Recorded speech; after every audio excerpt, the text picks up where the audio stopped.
I just, okay.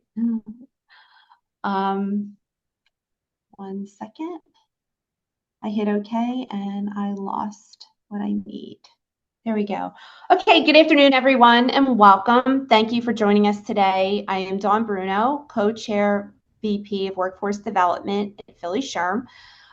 Today's session builds directly on the conversation we started at our February roundtable on HR apprenticeships through the SHRM Foundation's HR Wrap program. At that time, we heard great insights from employers and an apprentice. So this is a follow-up session designed to go a step further, diving deeper into what looks like in practice and how you can apply it within your own organizations. So this is our committee members, and this is my co-chair, Kina, and we have Shana and Christina Daniels. So leading HR organization, if you want to just take a look at Philly SHRM at a glance, we are for connecting and developing professionals in the greater Philadelphia business community. We have over 1,300 active members from 500 plus companies, and our workforce development committee is focused on untapped talent powered by the SHRM Foundation. The SHRM Foundation is committed to widening pathways to work for available talent. We do that through many ways: older workers, military professionals, people with different abilities, opportunity youth is our focus today. So what is the SHRM HR Wrap? It is a U.S. Department of Labor registered apprenticeship. It's designed to solve talent challenges for entry-level roles in human resources.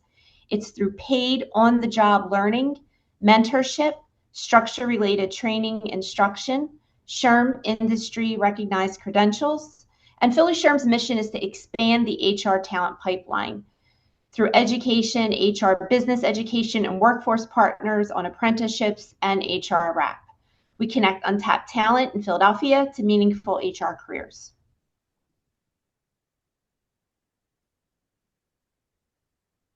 And at this time, we're going to do a quick poll to kind of gauge where you are. But our partners today is Apprenticeship Philadelphia, Philadelphia Works, Apprenti. We have an apprenticeship employer spotlight. We're going to have a discussion, and then we're going to tell you some next steps. So let's start with our first polling question. What is the size of your organization?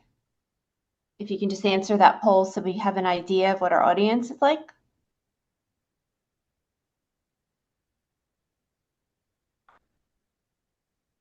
And are we able to show those results?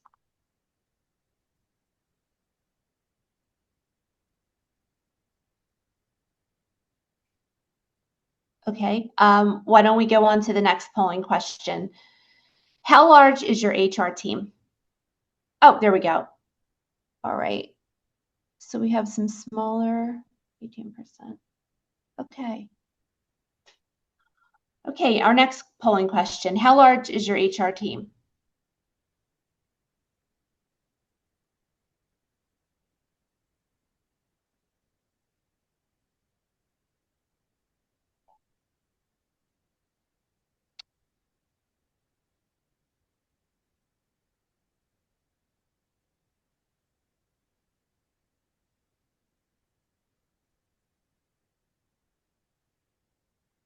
Are we able to show the results of that poll? Okay, 2 to 3. Yeah, a lot of them are small. All right, thank you. So at this time, I'm going to introduce and turn it over to Robert Ganone and Gloria Fellini of Philadelphia Works. Thank you. Yeah, thank you. My name is Robert Ganone, and I'm an apprenticeship specialist at Philadelphia Works. So here at Philadelphia Works, we do have an apprenticeship team consisting of myself, my colleague Gloria Fellini, as well as our manager of apprenticeships and our director of apprenticeship and training. If you're not aware, Philadelphia Works is the city's workforce development board. So what that means basically is that we help to um, manage workforce solutions that respond to business needs and increase economic opportunity for all Philadelphia residents. As part of the specific team and apprenticeship that we are a part of, what we do is we speak with organizations and offer technical assistance to them. So, in terms of registering an apprenticeship in Pennsylvania, we go through the state office, apprenticeship and training office. What we do is, as organizations look to develop, register, and manage their apprenticeships or pre-apprenticeships, we do work pretty closely with them on that process. In addition to that, we also offer funding options for apprenticeships as well. We also have a collaborative called Apprenticeship PHL, which we'll talk more about in just a moment. But essentially, what that is a collaboration with local organizations and training partners and others in the apprenticeship ecosystem. And through that, we have various events, and we also share information and resources. We do partnership and networking, as well as outreach and recruitment with other partners in the apprenticeship sphere there. So if you're unaware about apprenticeship, basically to give a little overview, first and foremost, it is a job from day one. And what that apprenticeship includes is classroom learning. So there is something called related technical instruction, as well as mentorship, which is very big in apprenticeship to make sure that the apprentices are getting the support they need through it. It also includes a nationally recognized credential so that by the time the apprentice graduates, they do have that credential because, of course, they're building up skills throughout the apprenticeship. So it's sometimes referred to as an earn and learn model because as they are working, they are also learning the specific skills needed for that occupation and growing throughout that. Now, there's also lots of benefits to apprenticeship, including certainly retention. Before we get to some of these benefits, I do want to turn it over to my colleague Gloria, who does have a few more poll questions for you as well. Thank you. Hi, everyone. Good afternoon. So yes, as Robert mentioned, we are going to, we'll highlight some of the benefits that employers see, which you can see up on this slide. Before we talk through them, though, I would like to launch some poll questions from you all, just to kind of get to know, where you're coming from in talent needs and how apprenticeship can support. So the first question we have here is, what is the biggest challenge that you see in hiring and retaining talent? So if you could take a moment to answer that question, that would be helpful. There's a few different options here, and then also an other option if none of these really speak to you.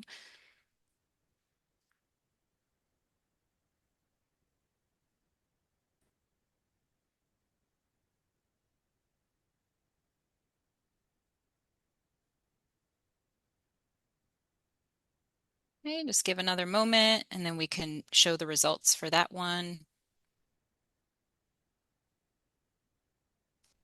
Okay, so it looks like one of the most common challenges is high competition from other employers. So that's helpful to know that, and that is something that we do see a lot of times with employers who decide to pursue creating or joining a registered apprenticeship program. So that's helpful. If we could launch the next question as well. So the next one is, have you ever hired any opportunity youth? So this question, either yes or no, with opportunity youth being the focus of the HR apprenticeship program that we're going to be talking about today.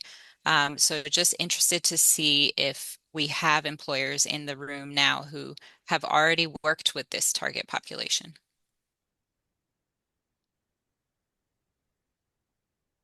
Okay, so most not, and that's perfectly fine. And I know that we are going to talk more about that later on in the presentation.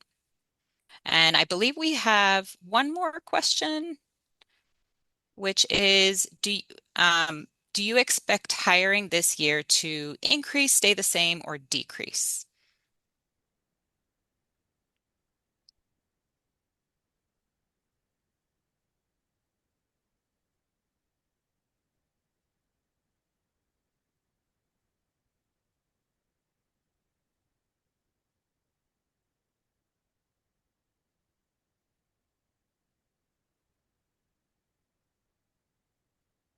Okay, so for most of you all, staying the same. Okay, that's also helpful to know.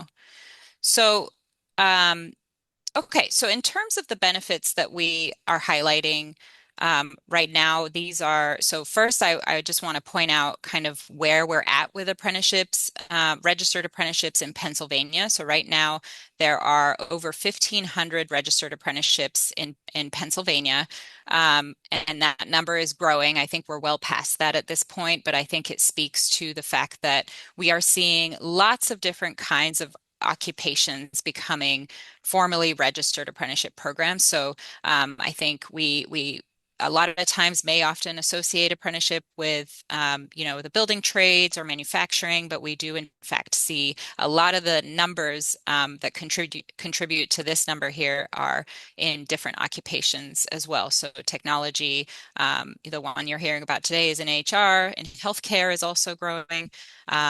So we are seeing that. I think some of the benefits that employers see. So I think the first one being speaking to employment retention. So 90% employment retention for employers, for apprentices who um, essentially stay with their employer after they complete their apprenticeship program. So it's most likely that someone who is hired who goes through an apprenticeship program is more likely to stay with their employer. 91% improved pipeline of skilled workers. So this really speaks to how the apprenticeship structure is built. So when you have an earn and learn model, you have your talent pipeline comes out skilled in the occupation that they're being trained in. So overall, we see increased productivity and decreased staff turnover. And then the average return on investment for employers who pursue utilizing apprenticeship as a workforce solution is $1.47 for every dollar invested. So this is just high level, some of the benefits that employers see. This information comes from the Department of Labor. So we do see this, as more programs become registered, we see these numbers, stay pretty consistent and high in terms of all of these components with retention and skilled workers. Okay, so we wanted to touch on apprenticeship PHL just very quickly. I think Robert mentioned this earlier. So our team here manages a regional collaboration called Apprenticeship PHL, and our goal is to increase and align registered apprenticeship and pre-apprenticeship programs for the benefit of residents and employers. So really what we do is we convene apprenticeship programs and employers who are looking to utilize apprenticeship. And our goal really is to help expand the apprenticeship model in this region by engaging more folks in this network. So some more information about Apprenticeship PHL. So our website for additional information on us is apprenticeshipphl.org. We are we've been around for actually 7 years now. So we've done 7 years of impact. We have we've really built out our network to include a lot of the existing registered apprenticeship and pre-apprenticeship programs in this region. So you can actually find a lot of what already exists in this area through our apprenticeship directory, which we have a QR code for. And so if you visit the website, you can see that, and then you can also contact us as well through the website. Okay, thank you. Thank you, Gloria, and thank you, Robert. And at this time, for those of you that did attend our in-person session that we had at the Philadelphia Chamber back in February, Sherry Willis from Apprenti gave us a great presentation, and she's here today to recap some of the information that she shared with us then. So at this time, I'd like to introduce Sherry. All right. Thank you so much for having me, everyone. You can advance to the next slide, please. So we know there's currently a workforce crisis here in the US. Nearly 70% of organizations are having difficulty recruiting for full-time regular positions. And today I'll tell you how registered apprenticeship can help ease that burden for your organization, specifically for HR talent. We know there's record job openings in HR. One of the polls we just did kind of alluded to, some competition when it comes to hiring HR folks as well. We have the challenge of the silver tsunami or the baby boomer retirements, and we have declining college enrollments. All of this is leading to traditional hiring pipelines being too slow or too narrow to meet today's needs. So about 11 years ago, we were kind of in the same space in the tech landscape. There was a digital skills shortage where the traditional supply of skilled workers wasn't meeting the needs of industry. When you think about the traditional sources of talent, you've got a finite number of college graduates. You have the constant challenge of poaching talent from other companies and the expense of that, and limited visas, which we know are now even more limited for international talent. And so the pathways simply weren't adequate to fill the growing gap. And our CEO envisioned a powerful solution of registered apprenticeship. It isn't a new concept, but we've adapted this proven model to help companies proactively build their workforce. And so that's how Apprenti's journey began. And while our roots are in tech, we've successfully expanded into non-tech sectors like life sciences, advanced manufacturing, and HR, which is precisely what we'll dive into today. Now, when most people think of apprenticeships, they still picture the trades, right? Your plumbers and your electricians. However, modern apprenticeships are nearly 50-50 between trades and non-trade industries. Apprenticeships, like I said, are available in healthcare, tech, finance, AI, HR, and they can be a solution for entry-level roles, mid-level roles, and incumbent upskilling and reskilling. Now, Robert already kind of went over this, so I won't spend too much time here, but the components of registered apprenticeship are always there with every registered apprenticeship, whether it's in the trades or in the non-trades.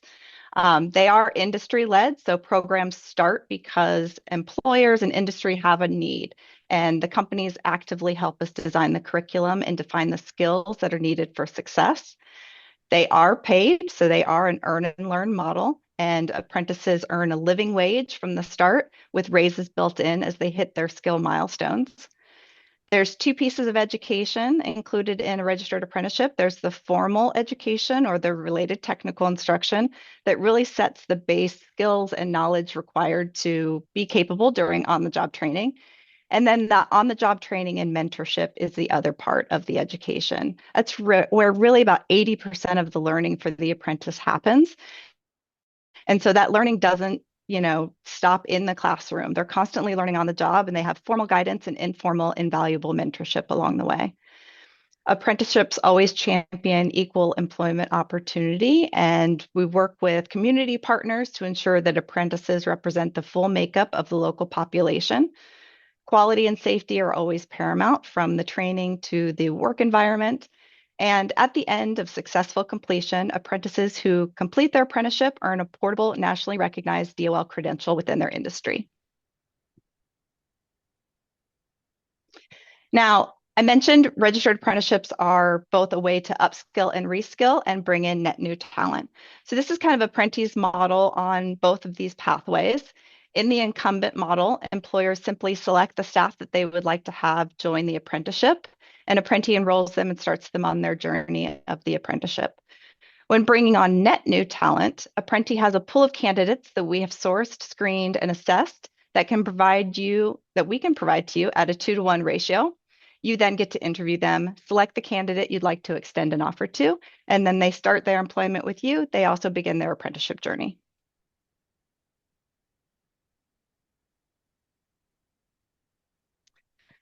Some of the most asked questions from employers are, what are their roles and responsibilities when working with an apprenticeship intermediary like Apprenti? And really, the employer is responsible for paying wages and providing benefits to the apprentice, supervising them like a standard employee, but most importantly is providing access to a mentor and providing those on-the-job training opportunities to help them gain the competencies required to do the job. You'll track and share the apprentice progress with Apprenti and recognize milestones achieved by the apprentice. Apprenti gets to do all of the more bureaucratic work when it comes to apprenticeship. So reporting back, maintaining compliance, and all of that kind of thing.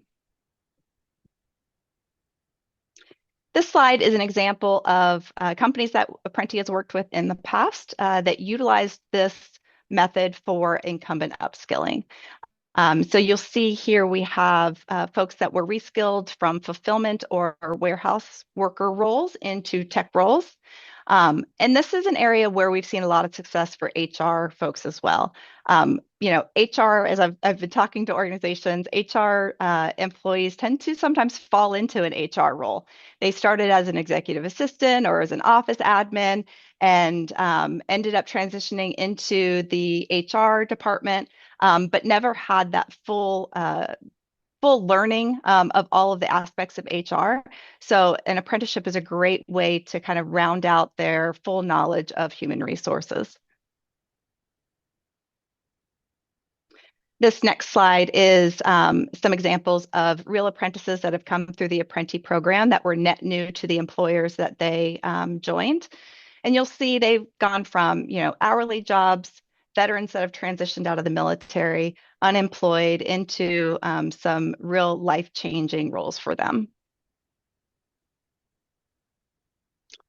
Some information about Apprenti, and you'll see some of these stats look a little bit the same from what Gloria was talking about.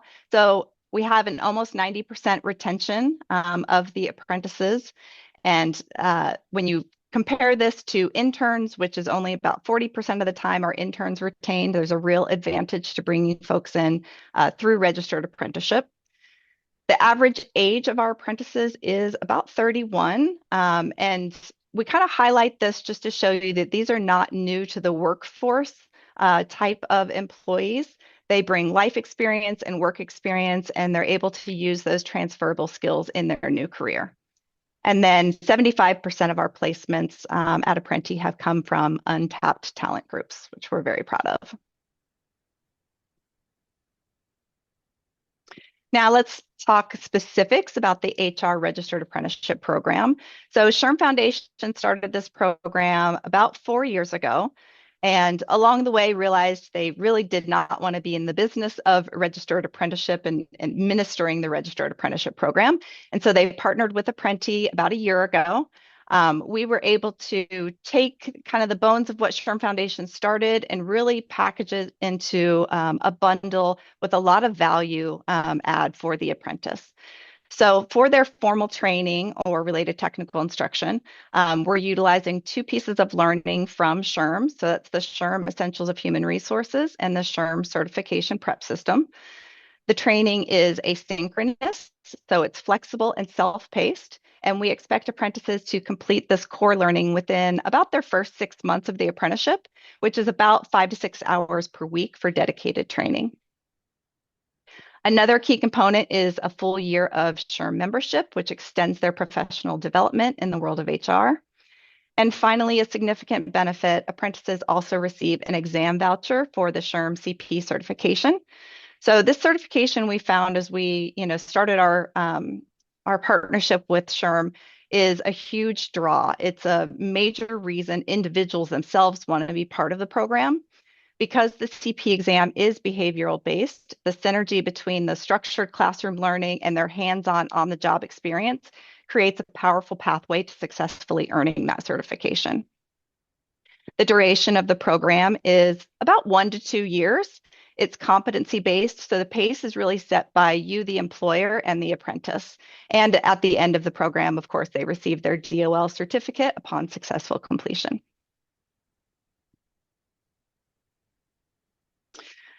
One of the unique features of this apprenticeship is the ability for the apprentice to specialize. So all apprentices will complete the core work and behavioral competencies. However, based on the needs of you, the employer, they can be assigned one of these 6 specialty areas. The competencies are already built into the standards of apprenticeship, so it makes it really simple to be able to specialize and meet the needs of your organization for that apprentice.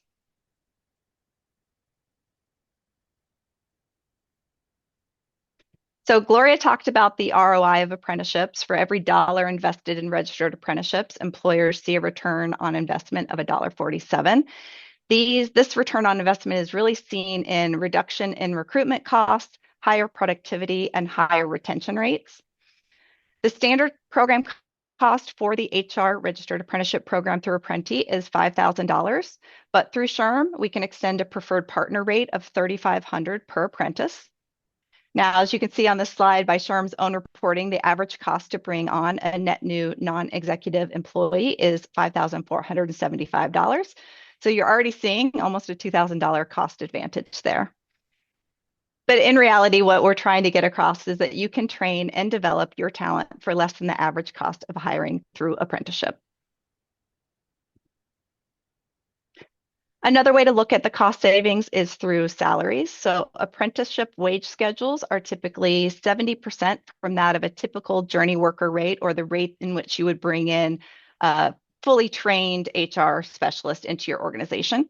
So bringing in, once you add in the apprenticeship fee and or the talent recruitment fee on the other side, you can see significant savings between an apprentice versus a regular new employee hire.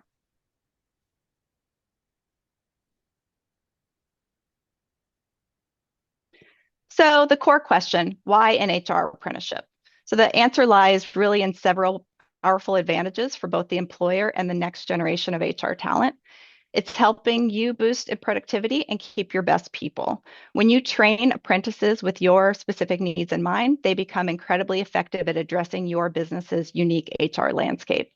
This tailored development means higher productivity and a significantly increased likelihood of retaining these skilled individuals for the long haul. When you're investing in these apprentices, they become very sticky within your organization. They feel that loyalty. Apprenticeships also open up an entirely new source of HR professionals, so widening your talent search. You're unlocking a pipeline of untapped talent, all trained to the latest industry standards. There's effortless integration. So Apprenti handles the complexities of registered apprenticeship. We ensure seamless onboarding for all the apprentices, provide ongoing support and tracking of their progress every step of the way. This lets employers focus purely on on-the-job training and mentorship. And for the apprentices, this program isn't just a job, it's a launch pad. They gain invaluable practical skills and earn qualifications that are direct stepping stones to a successful and impactful career in human resources. So Sherry, I think you had a couple poll questions as well before we turn it over. We could just. Yeah, absolutely. Let's throw those up. All right, so this first one, does your company utilize skills-based or skills-first hiring practices?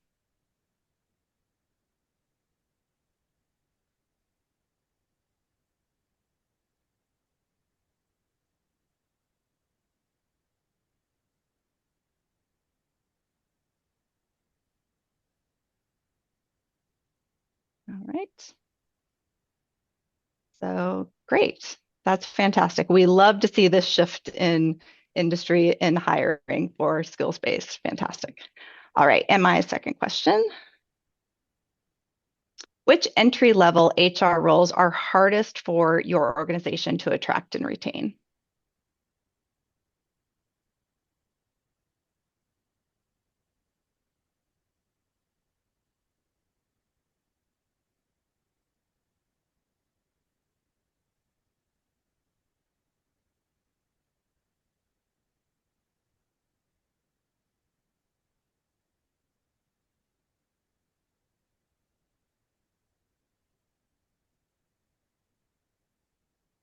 Mm. All right. Okay. Did we get the results on that one? Yeah. Okay, there we go. Perfect. All right, mid-level HR generalists and entry-level HR coordinators coming at the top. Fantastic. All right, well, I hope that I was able to show you all how registered apprenticeship can be a great pathway for bringing in talent within your organization. And I will turn it back over to you, Dawn. Thank you, Sherry. So at this time, one of our committee members, Dr. Christina Daniels, she is going to just, pose some questions that we had some questions that came in from some of our other participants. Just questions they ask both Apprenti and Philadelphia Works. So, Christina, do you want to facilitate that now? Yes, I sure will. First of all, thank you, Dawn. And we got these questions from our meeting at the chamber after speaking with several of the participants that joined us. They kind of gave us some feedback as to additional things that they wanted to ask. So we thought this would be a great opportunity for Apprentice and Philadelphia Works to kind of hear these questions and answer them so that everyone could get these answers. So our first question is, what HR skills are most important? What are you guys seeing within these programs and that the employers are looking for? Yeah, I'd be happy to start. I think there's two things that we see a lot of. One we just talked about in the poll, which was skills-based hiring. It's not, I know on here we saw a kind of a 70-30 split. It's not something that we're seeing all employers really comfortable with yet. So having people be more comfortable with skills-based hiring and having their HR teams be comfortable with skills-based hiring is really important. The other one that I'm seeing is really around kind of emotional intelligence and change management. So as our workplaces become more digital, more AI focused, that human element of HR becomes much more valuable. Understood, Sherry. I just sat through a whole session on EQ within the change management space and how to incorporate AI. So I understand. So that's what we're looking for. Okay. And then Robert or Gloria, did you guys want to add anything to that question's response? I mean, I think she answered it perfectly. Yeah, Okay. agree. I think just being in the, more industry focused, I think that was a good overview of that. Okay, awesome. So I'm going to move into our next question, which is, from your experiences, what insight or feedback might you give just on supporting anyone that is going to utilize the apprenticeship program, right? So what feedback, what things have you seen, and how would you kind of front load us with support? Apprenti does a ton when it comes to supporting not only employers and apprentices through this program. From the employer side, it's setting up the program, it's education on apprenticeship and how that can be a true talent solution for the entire organization, not just HR, but really bringing in new people as apprentices. So there's a lot of support around that. There's a lot of support around creating new occupations. So Apprenti is an apprenticeship intermediary as well. So a lot of what we do is evangelizing apprenticeship and helping organizations set up apprenticeships. From the apprentice side, there's a ton of support with our team. So our program management team works really closely with the apprentices themselves. If they have any challenges, we have an accessibility team that helps with all range of issues that an apprentice might have. And we work really closely with the employers too. At the end of the day, this is their employee, and we're there to support them. Awesome. And I think that's one of the things that really makes this entire program stand out, right? If they need to reach out to someone for assistance, you guys are there. Okay. Absolutely. And Robert and Gloria? Yeah, I guess I would just say that mentoring is such a big part of the apprenticeship program, and Apprenti has such a robust, mentoring process. That said, I do think employers should just be aware that there are certain tasks that, the apprentice should be completing as they work on the occupation, as well as I think just having, good supervision from the employer end. So that's just Mhm. something that, employers will have to think about for the mentoring of the apprentices. Perfect. Thank you, Robert. Yeah, I do think it's important that there's a mentorship piece on both ends, and just understanding that that's how this is going to be most successful. Gloria, did you want to add anything? I think all I was gonna say, just more kind of higher level in general, is like as APHL, I think I think very similar to Apprenti and just how we support, growing programs. I think can speak more to kind of the local and regional level. So I think um, just, like being a general resource for folks as they sort of wrap their heads around how apprenticeship works. And so I think that's all I was going to add there, is just that general resource. Perfect. Thank you. And I know one question that came up more than a few times at the chamber event was really around the return on investment and overall business impact. So, can you guys just kind of speak to that piece? I know we went through some slides and looked at some numbers, but can we kind of dig into that a little bit more so that the employers on the line can kind of see what that may look like for them? Yeah, I mean, we both, Philadelphia Works and I both kind of touched on this in our presentations. That ROI really comes into it really shines its light when you talk about the reduction in the recruitment costs, which we talked about, higher productivity and higher retention rates. I mean, the cost of having to replace an employee that's left is huge. You guys know, being in the HR space. Um, but we talked about that dollar invested is a dollar 47 returned. We've also recently seen a study that talks about, apprenticeship costs are recouped within about 14 to 18 months as well. So you can think about it from a time perspective as well. Yeah, I was going to say too, thank you, Sherry, for adding that like time frame, because I think for a lot of employers, it feels, potentially like there's just that unknown, right? Like how long is it going to take? And there's potentially, a lot of work up front. But I think, over time we've seen, the numbers sort of speak for themselves. And I think if this, you know, if you're looking to build up the talent and retain them over time, I think, and you used the words really well, Sherry, earlier, is like apprentices become very sticky with their employers, when they have gone through a program that isn't just training, but isn't just a job, right? It's a combination of both. Um, they are more loyal to the organization or the company. Mhm. Perfect. Thank you both for answering that question. And that kind of leads us to, we've seen a lot of benefits of this and great things that would come from the HR app. What were some implementation challenges that came up that you've seen from either of your perspectives that an employer would want to know? I think for us, one thing that we have seen in the past and really try hard to mitigate now is buy-in from kind of that middle management area of the organization. So often, apprentice is talking to maybe the C-suite or the executive level and working with an organization. And then when it goes to implementation, it's getting those really, frontline managers who are working with the apprentice on board as well.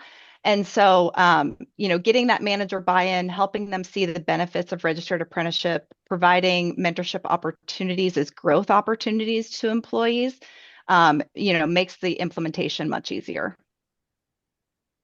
That makes perfect sense. So really just if an employer is going to move forward with this, understanding to have the hiring managers or those direct managers give them a seat at the table so that they kind of Yes, understand what is going to happen so that they gain the buy-in early. It's not an afterthought. Okay, perfect. absolutely. And did anybody else want to add anything? Robert, I see you just came off mute. Yeah, I was just gonna say I do think that we see some challenges if an employer is looking to start their own apprenticeship program that hasn't been developed yet, because it just takes some time and resources for that. But obviously, with this, it's an existing apprenticeship, so it's called a group model. So the employer basically does not have to do that much in the sense that they are signing on to an existing program already. So that alleviates a lot of like the recruiting in the beginning and some of that training and onboarding because Apprenti is there to support them. We're happy to support, whether individual or group, but I would say it's definitely an easier process joining an already existing group model apprenticeship program. Perfect. Yeah. If there's already a template set that's working, right? Why try to do something different? And then just, to be mindful of time, I'll do the one more question, which is what happens when an apprentice doesn't work out? We know that that's a thing, right? It's a possibility. Most of these people are coming in and they're being very successful, but on the off chance that they are not, what does that look like for the employer? Yeah. So I will say it actually doesn't happen very often at all. It's a pretty rare occurrence, but first and foremost, they are an employee and an employer should treat them as such.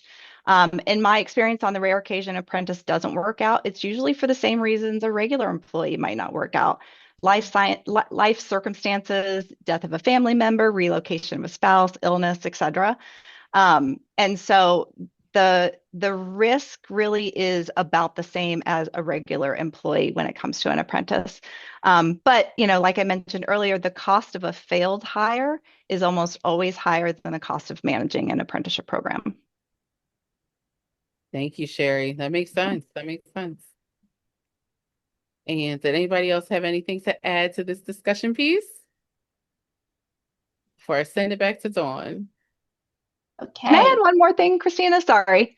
I just wanted to talk about just real quick, kind of three lessons learned best practices. So Okay. utilizing an apprenticeship intermediary helps remove the administrative burden of registered apprenticeship. So we talked a little bit about that already. Building mentorship into the mentor themselves performance goals and providing kind of train the trainer support, like how am I a good mentor, leads to much more success with the program. And sharing in the successes of the apprentice in the program, really kind of tooting the apprentice's horn, tooting your horn as the employer of apprenticeships really helps for the programs to be successful. So I just wanted to add those things in before we move on. Thank you so much, Sherry. And that makes a lot of sense, right? It's really just being cognizant and then celebratory, right? Mm-hmm. Awesome. Thank you. Okay. Thank you, Christina, Sherry, Gloria, and Robert. So at this time, I'm going to turn it over to our other committee member, Sheena, who is going to introduce, we have Dr. Penny Smith with us. She's the Chief Executive Officer of the Gratis Project, excuse me, and she actually started an apprenticeship. So welcome, Dr. Penny. Hi, Dr. Penny. Good to be speaking Hello. with you today. Yes, thank you so much for having me. Of course, it is always good to hear from an employer's perspective, right? Because this is an Yes. employer solution designed to meet your workforce needs.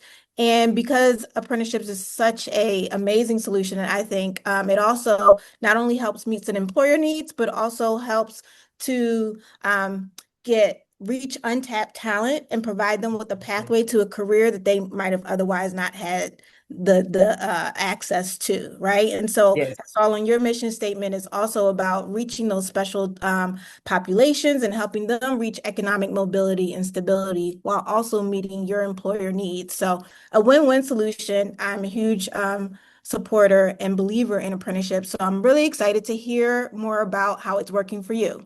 All right. So Yes. our first question is, what inspired you to create an apprenticeship program for your company? Yes. Thank you, Shayna, for the question, and thank you for everyone's time today.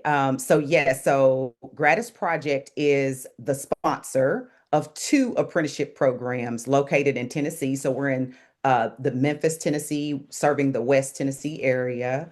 And our first apprenticeship program that we have registered is our food manufacturing technician. And then the second one is our workforce development specialist. And so both of those were really born out of a need as a business was growing. So think about it, at the end of the day, it's the health of the business is really what is going to carry the need and care and to be the seed for a successful apprenticeship launch. So Mickey's Popcorn, which is a gourmet popcorn factory in Memphis, that is co-owned actually by myself and my husband. We expanded into hospitality and the hotel industry as well as in grocery retail. And so our business outpaced the folks that we had that were coming to help us on as contractors.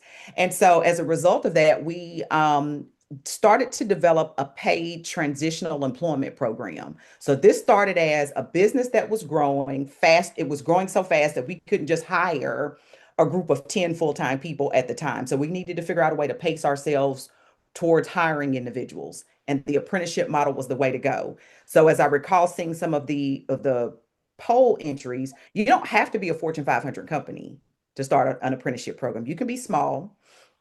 And so it really evolved as a way for us to need to scale skilled workers in this gourmet popcorn factory.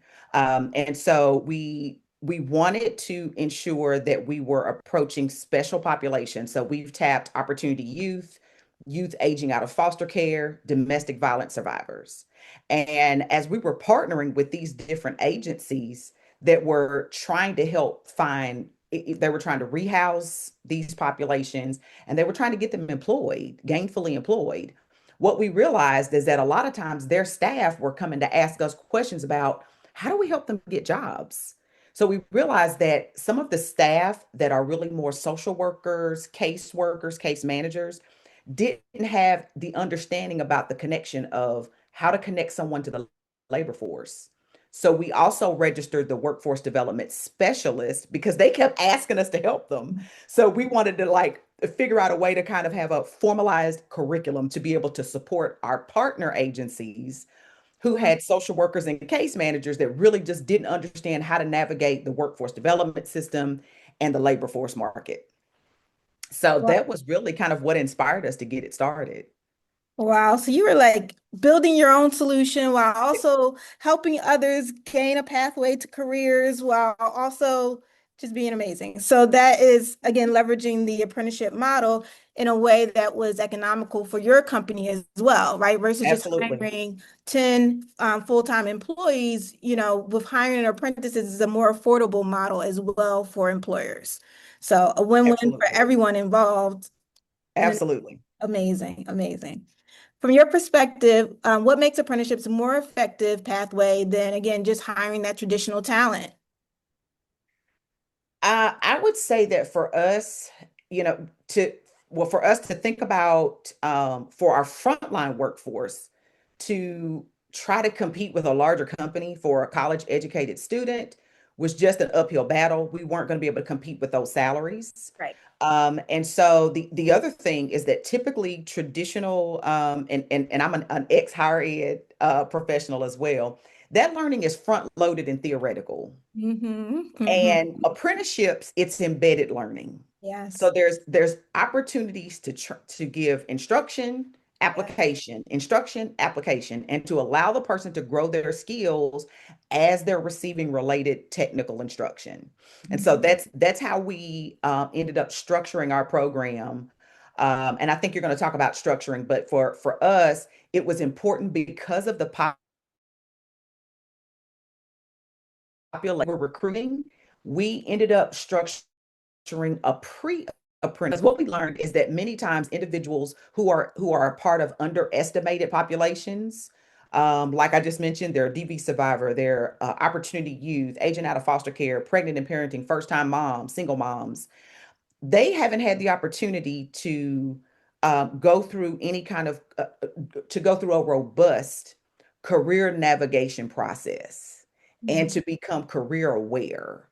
And so what we wanted to do is we have a 3-month component that is a pre-apprenticeship header before they're officially enrolled in the registered apprenticeship. We do that on purpose because it's giving them the foundational skills that, one, if they decide I thought this was of interest, but it's really not for me, then we can preserve them from actually getting full time on payroll, Mhm. and they really don't want to do that job. Mhm. They've now discovered enough about it to know they don't like it. That's so We smart. want them to do, yeah, we want them to do that. If you don't like it, we want you to know pretty quickly, Mhm. but we also don't want to leave you hanging. So in Mhm. that 3 months, they still get Serve Safe, OSHA 10, Mhm. CPR, and forklift training. Mhm. That those are skills that they can apply to other markets, to Mhm. other places, or they can change their mind and come back to the industry later. So we Mhm. do that on purpose, just so that we ensure that they're ready and they're truly fully interested in being an apprentice. So we structure it to have a pre-apprenticeship as an on-ramp to the full registered apprenticeship program. That's fantastic. Great minds think alike, right? So we are doing the same here at the HR apprenticeship program that we're building here in Philadelphia. We are also Awesome. going to have a pre-apprenticeship to again Excellent. develop that talent pool to make sure they're the right fit, to build in those soft skills, to get feedback from Mhm. our employer partners, to make sure that we are having we're developing the talent that they're really interested in. And so that is really important to have that pre-apprenticeship Yes, really invested in before you really invest in them as well, because apprenticeship is a long-term investment. And I like how you also started off with saying how it's a great balance of the on-the-job learning and also the industry training and yes, certifications as well, right? And so it becomes this apprenticeship model is very specific and relevant to you as the absolutely. employer, right? And so as a traditional college student, they're learning about they're a business major, right? And they're just learning about business in a very high level theoretical way. But now they're in your business. They're learning about your popcorn business and how you do things. So you're developing talent from within. They're learning your systems, they're learning your culture, and they become a much better fit. And that's why they stick, Absolutely. right? So Absolutely. awesome. How do you structure the program to ensure both meaningful on-the-job learning while also measuring their skills development? So again, that OJT, that on-the-job training, but also whatever your RTI Mhm. is looking like, your curriculum, your certification, your instruction. How do you structure Yes, that? So, like, are they working full-time? Are they doing the learning part-time? Are they working part-time? What does your day for your apprentice look like in a way that is still contributing to your company? absolutely. So in that pre-apprenticeship component, they're getting those certifications up front, and they are getting some work-based learning time. And so again, we consider that really the transition. They are getting paid. They get paid $15 an hour for their work during that time. And then once they finish, we conduct an evaluation to determine, are they still interested? Are they ready for full-time placement? And Mhm. at that point, they're placed. So we have also, because we know we're a smaller company, and we know that some of these individuals have circumstances that really aren't a good fit to work for Mickey's Popcorn. So what we've done is, as the sponsor, we've garnered other employers as our employer partners. So that's another structural component that you can embed. If you say, well, we may only need one or two apprentices realistically per year, if Mhm. that. Maybe we just need one a year because of the FTEs that we have available. That's okay. If you have a program, and let's say you're going to enroll 3 to 5 individuals, because the numbers can be smaller Mhm. for a smaller business. But if you have employer partners that say, hey, we want to hire the same type of people that you want to hire, Mhm. Mhm. then you have another place to place them. So we have partnered with Memphis Shelby County Schools, which is the largest employer in Shelby County. And we specifically have partnered with the nutrition department. They have a 100,000 square foot facility where they actually prepare all of the meals, breakfast, lunches, and it's distributed out daily to 150 schools in this school system from this one centralized location. So basically, the cafeterias are more ready to eat, really facilitating lunch. They're not necessarily doing all of the uh, Serving. cooking, preparation of the food. Mhm. And so we actually use them as a work-based learning rotation So they get a feel for what it's like to be there. They get a feel for what it's like in a frozen environment. Okay. What is it like in a different type of shipping and receiving environment? So Mhm. they're one of our partners, and they are always hiring for positions in nutrition. Mhm. And for us, we found ourselves, especially with our domestic violence survivors, typically they're single parents. And if they have children that especially cross multiple school age um, sectors, so you have an infant, toddler, and childcare, you may have an elementary school student or a middle school student. They found it very difficult to go work at a FedEx or an Amazon, Mhm. which they could very easily be placed at coming from the skills that we've prepared them for.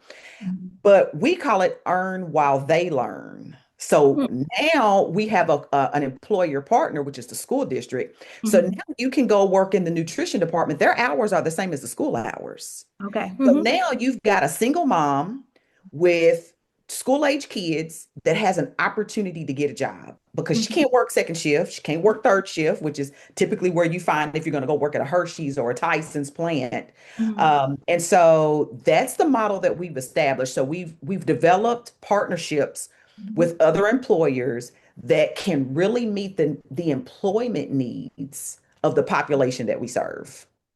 That's fantastic answer. And once again, we're doing a similar thing here at the HR, Philly Sherm HR Apprenticeship Program. We are a group model and we are looking to Mhm. bring on multiple employers and meet Mhm. those specific needs. So we're going to have to wrap up this Yeah. conversation, but it's been so good to hear about your success and how, again, you've leveraged the power of apprenticeships to meet your employer needs, to now meet other employer needs, to raise folks up and increase their economic mobility and access to careers they otherwise wouldn't have access to. So kudos and thank you for all the amazing work you're doing. Thank you Thank for you. sharing your success and your story with us.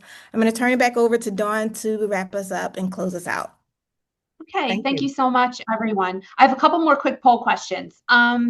If we could just launch those, asking, let's see if we can get that up. It's basically, this is our call to action. We're asking if anyone is interested in having a SHRM rep follow up with you on this. If you could just scan this QR code, it'll lead you to a survey.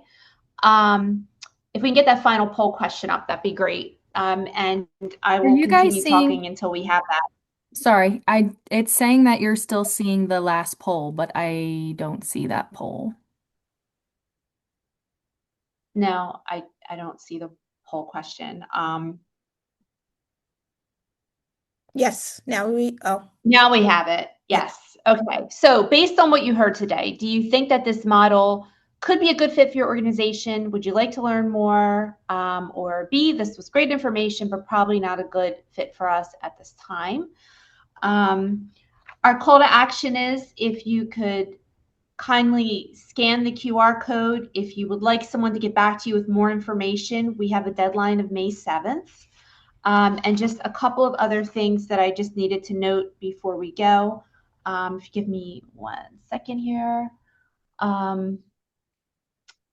Don't forget to check out our upcoming events, including our signature event, Not Just Artificial, Turning AI into Authentic Inclusion on May 4th. And there is a member appreciation event on June 4th. And we have 5 additional post-symposium webcasts that are included in your symposium credits, and you can earn 4.5 recertification credits if you attend all the webcasts. If you're not already a member of Philly Sherm, remember that members receive reduced or free event registration fees, big discounts on Philly Sherm Symposium, personal connections to the local HR and business community, access to our members-only resource area, including a membership directory, access to top leaders in our region, a chance to make a difference in our community, and lots more. You can check us out on Twitter, Instagram, LinkedIn, Facebook. We appreciate you attending, all of our panelists and our moderators. Thank you so much. Okay. Thank you all. Have a great day. Thank Bye. you. Bye.